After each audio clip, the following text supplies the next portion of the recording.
আমাদের জন্য খুব বড় একটা সুযোগ ওজন কমানোর।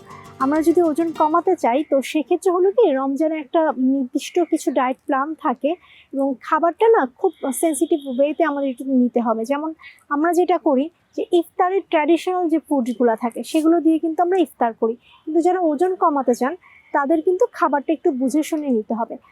যেটা আমরা করি যে রমজানে হয়তো আর্টিফিশিয়াল সুগার বা আর্টিফিশিয়াল যে কালার দেওয়া যে জুস বা শরবত যেটা আমরা খাই সেটা অবশ্যই যারা ওজন কমাতে চান তাদের বাদ দিতে হবে। সেই জায়গাটাতে আমরা ন্যাচারাল যে ফ্রুটস যেগুলো আছে বা ফল আছে, যখন যে সিজনাল যে ফল যেগুলো পাওয়া যায়, যেমন এই সিজনে কিন্তু আপনার আনারস পাওয়া যাচ্ছে, তরমুজ পাওয়া যাচ্ছে, বাঙ্গি আছে, তারপর কমলা মালটার জুস হতে পারে, কিংবা টক দই দিয়ে আমরা লেবু দিয়ে লাচ্ছি করতে পারি, লেবুর শরবত করতে পারি।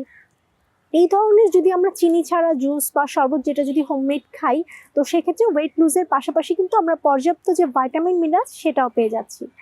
এরপরে ভাজা পোড়া যে ইফতার যেগুলো হয় সেগুলো বাদ দিয়ে আমরা কিন্তু দই চিড়ার একটা অপশন রাখতে পারি, ফল রাখতে পারি, তার পাশাপাশি যদি হয় যে পাতলা খিচুড়ি কিংবা রুটি সবজি এরকম খাবারগুলো যদি আমরা ইফতারে রাখি সেটাও কিন্তু আমাদের ক্যালোরি ব্যালেন্স করে খেলে ওয়েটটা আমাদের কমবে।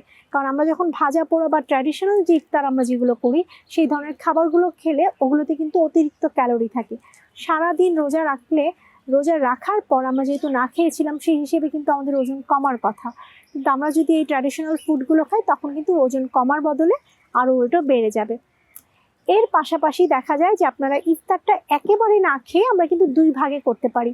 হয়তো দেখা গেলো যে আমরা একটু ডিম, তারপরে আপনার দেখা গেলো স্যুপ কিংবা হলো যে শরবত খেজুর এগুলো খেয়ে আমরা নামাজটা পড়তে গেলাম, মাগরিবের নামাজের পরে এসে আমরা বাকি ইফতার যতটুকু থাকে সেটা করে নিতে পারি।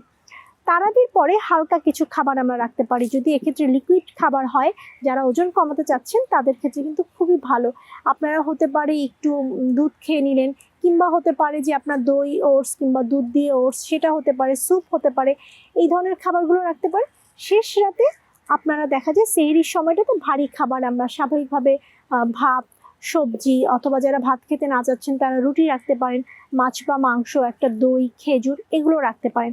এবং পর্যাপ্ত পরিমাণে পানি যদি রাখেন ইফতার থেকে সেহরি পর্যন্ত, আপনার যদি হলো দেখা যায় যে আমরা অন্তত 8 থেকে 10 গ্লাস পানি রাখি তাহলে কিন্তু পরের দিন আমাদের শরীরে পানির যে চাহিদা সেটাও পূরণ হবে, পাশাপাশি আমরা ওজনটাও নিয়ন্ত্রণে রাখতে পারবো।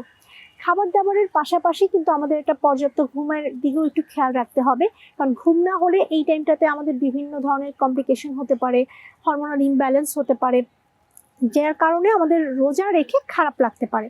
তো এক্ষেত্রে চেষ্টা করতে হবে 10টার মধ্যে ঘুমিয়ে যাওয়া, যেহেতু আমাদের সেহরিতে উঠতে হবে যতটা আর্লি আসলে ঘুমানো যায়। কারণ ঘুম প্রপারলি না হলে রমজানের সময় আমরা ওয়েটটাও আসলে কন্ট্রোলে আনতে পারবো না, কারণ হরমোনাল ইমব্যালেন্স সহ আরও বিভিন্ন কমপ্লিকেশন দেখা যাবে।